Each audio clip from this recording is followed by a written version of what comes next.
મારું નામ પંચાલ મીનાક્ષી વિજયભાઈ છે. હું નારણપુરાથી આવું છું. મને ઘણા વર્ષથી, આમ તો 10 વર્ષથી તો હતું જ, પણ છેલ્લા 6 મહિનાથી તો મારે 10 ડગલા બી નહોતું ચલાતું. મને દુખાવો વધતો જ જતો હતો.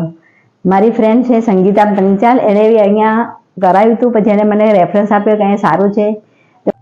હું આવી છું મારુતિ હોસ્પિટલમાં ડૉક્ટર વિરલ પટેલના ત્યાં. ડૉક્ટર વિરલ પટેલે મારું ઓપરેશન કર્યું. ખરેખર બહુ સરસ કર્યું છે. હું ચાલી શકું છું અને સીડીઓ પણ ચડી ઉતરી શકી છું.